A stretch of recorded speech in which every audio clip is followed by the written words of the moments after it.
Whoever we face, the Bengals or the Kansas City Chiefs, let's come on top this year and win the Super Bowl. Go Rams. Hey GQ, this is Eric Dickerson, and these are my essentials.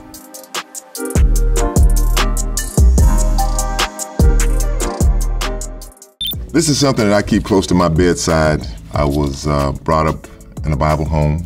This particular Bible was sent to me by a fan in 1987. I've kept it ever since. I have more than one Bible, but this is the one that I seem to always go back to. I went through something, in my life, and every time I look into my Bible, it always reminds me of, my God, he really did help me. So this is one of my essentials that I cherish very much. Los Angeles Rams mask. Yeah, this is the logo I like, not that one we got now. That's just horrible. I bought this not long ago at the stadium, and I know for sure, if the NFL know them guys out there selling these masks, they'd be all over them because they ain't got no license for this, but I do like my mask.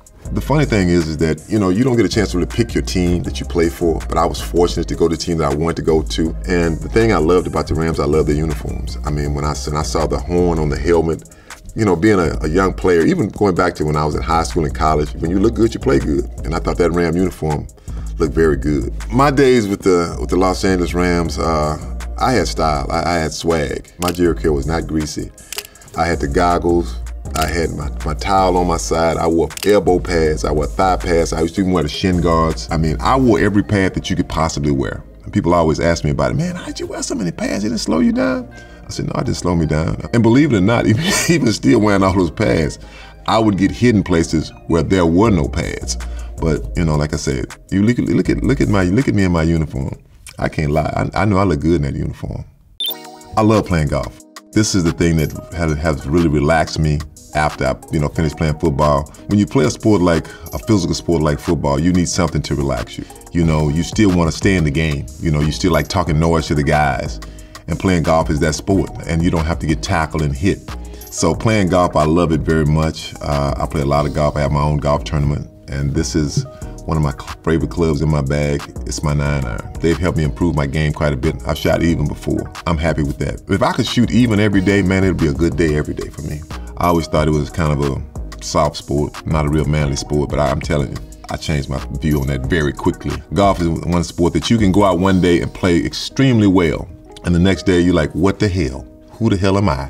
And I'm telling you, if you're a golfer, every golfer knows what I'm talking about. The guy that I play with that when I go out of town that talks the most noise is LT, Lawrence Taylor. My God, he talks a lot of noise. I can't even say it here on camera, some of the stuff he says. But he's a good golfer, I gotta say, and he does cheat some. He knows he cheats.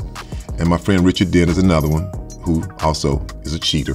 Those two guys, LT and Dent, they will move the ball.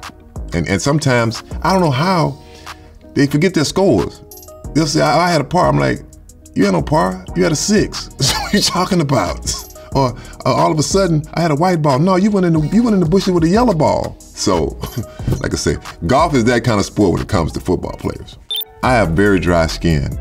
I don't use lotion. I have to have Vaseline. If I use lotion, I dry up automatically. People say, man, why do you have Vaseline? Big jar of Vaseline. Well, like I say, I'm pretty dry, so I use Vaseline. We used to put our feet in plastic bags and put Vaseline on and tape up around the top of your feet. Couldn't put it on your hands, and your feet wouldn't freeze as much. I forgot about that. That's one thing we used to use Vaseline for. I'm from Texas. I'm a Texan 100%. These are pork rinds. If you don't know what pork rinds are, this is what pork rinds look like, pretty much. I've been eating them since I was a kid. They're not real filling, but I don't know. You know you eat something, you eat one, you can't stop. So most of the times I eat a whole bag of pork rinds. So usually I have hot sauce, but I don't have any right now. Delicious. Before every game, I never ate. I know it sounds odd. Most people have some kind of meal before a game. Most of the times I would have a candy bar, believe it or not. And I would eat after the game. Sometimes it was very late when I ate, but I couldn't eat before a game.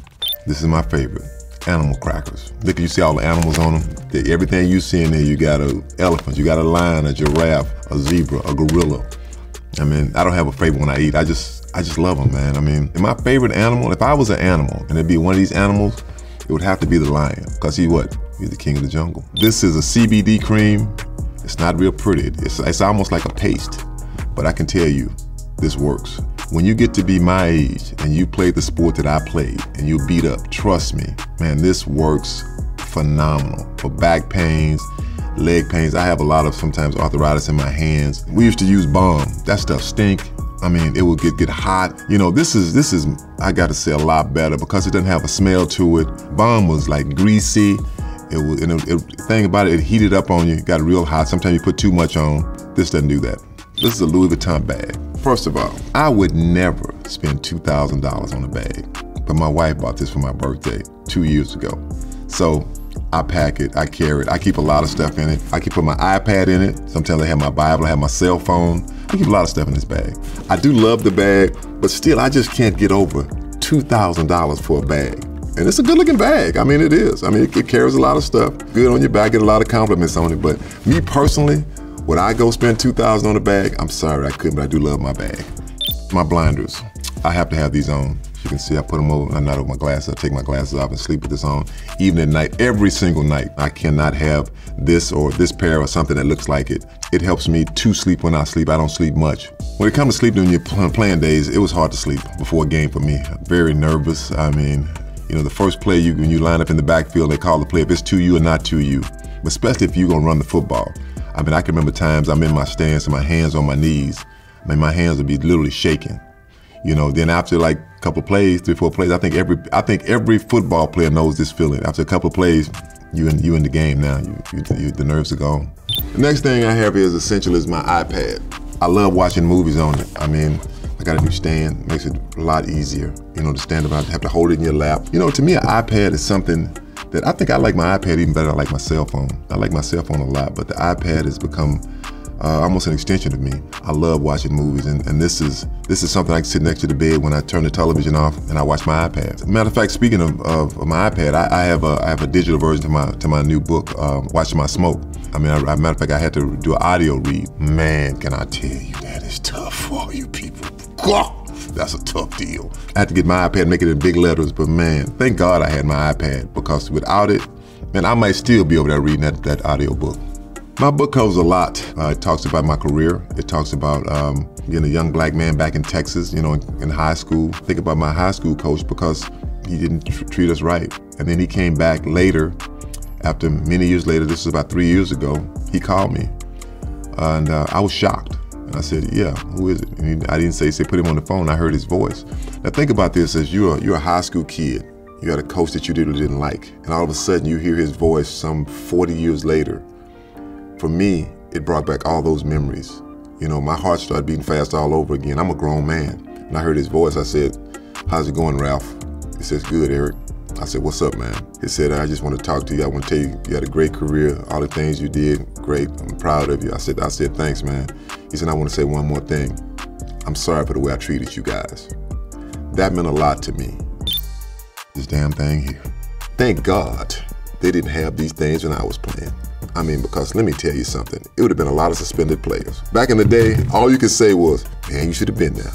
Man, you should have saw it. This has got a lot of us men and women in trouble, but I do love my cell phone. It's like, I hate to say, it's almost an extension of my hand. I have to have my earpods because I cannot stand doing this. I refuse to do this, hold the phone in my hand. I can't do it anymore. It helps multitasking. I can tell you for sure, when you got your earpods in, your phone is over here, all of a sudden you get up and you walk over there. When you walk like, what? I can't hear you. Okay. Oh, my phone, I left my phone.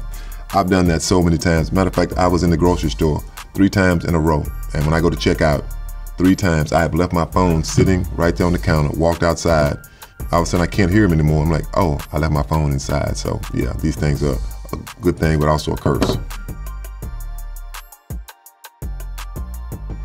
Thank you, GQ, for having me here. Check out my book, Watch My Smoke. This is Eric Dickerson for GQ.